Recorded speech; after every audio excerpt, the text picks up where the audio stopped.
আচ্ছা, পুলিশ মন্ত্রী তিনি কি দায় ঝাড়তে চাইছেন? অন্ততপক্ষে মমতা বন্দ্যোপাধ্যায়ের বক্তব্য যা সামনে আসে তাতে গুঞ্জন এদিক ওদিক শোনাই যাচ্ছে। ডাক্তারি পড়ুয়ার গণধর্ষণ নিয়ে পুলিশের দোষ ঢাকতে ব্যস্ত মুখ্যমন্ত্রী মমতা বন্দ্যোপাধ্যায়। হাসপাতাল কর্তৃপক্ষের ভূমিকা নিয়ে রীতিমতন প্রশ্ন তুলেছেন তিনি। এমনকি বেশি রাতে মেয়েদের বাইরে যাওয়া উচিত নয়, পুলিশ কি বাড়ি বাড়ি গিয়ে নিরাপত্তা দেবে? আজব সাফাই মমতা বন্দ্যোপাধ্যায়ের গলায়। Especially the girl child at night time, they should not be allowed to come out in the outside. সূর্যাস্তের পরে দোকান, অফিস, আদালত সব বন্ধ করে দিন লকডাউনের মতো, তাহলে মহিলারা বাড়িতেই থাকবেন। দুর্গাপুরে ডাক্তারি পড়ুয়াকে গণধর্ষণের অভিযোগ, তোলপাড় রাজ্য। 24 ঘন্টা পর মুখ খুললেন মুখ্যমন্ত্রী, আর মুখ খুলতেই সেই চেনা মমতা।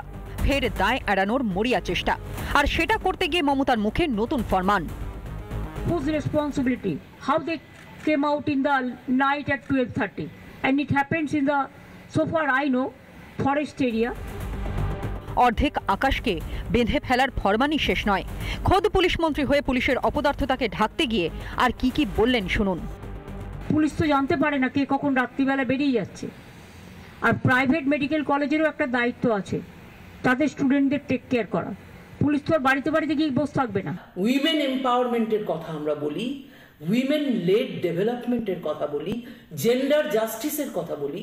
সেই মেয়েরা যদি রাতের অন্ধকারে কোথাও যান তাহলে তারা ধর্ষিতা হবেন। এই হচ্ছে আমাদের একমাত্র আমাদের রাজ্যের মহিলা মুখ্যমন্ত্রীর বক্তব্য। মমতার এহেন মন্তব্যে সমালোচনার ঝড় উঠতেই সুর বদল মুখ্যমন্ত্রীর।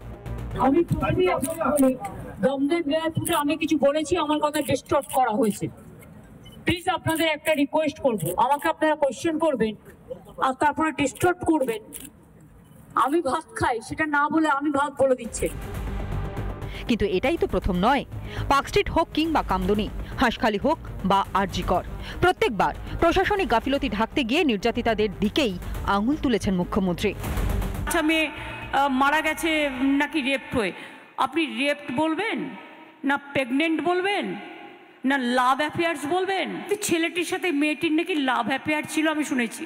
রাত্রি সাথী করেছি, যেখানে পরিষ্কার বলা হয়েছে যে মহিলারা যত কম সম্ভব 12 ঘন্টা ডিউটি করবে, যদি এমার্জেন্সি থাকে তার ডিউটি ডাক্তার বাড়াবে। আমরা এই কারণে করেছি মেয়েদের সুরক্ষার জন্য। এবার দুর্গাপুরের ঘটনার পরও সেই একই ছবি, যার পরেই সমালোচনার সুর সপ্তমে তুলেছে বিরোধীরা। আজকে উনি না বলেন আমার কলকাতা, আমার বেঙ্গল সবার থেকে সুরক্ষিত, সেই বেঙ্গলে উনি রাত্রিবেলা কেন মহিলারা বেরোবে না? তার মানে মুখ্যমন্ত্রী এতদিনে নিজে স্বীকার করেছেন যে মহিলাদের জন্য এই বেঙ্গল বেরোবার জন্য উপযুক্ত নয়।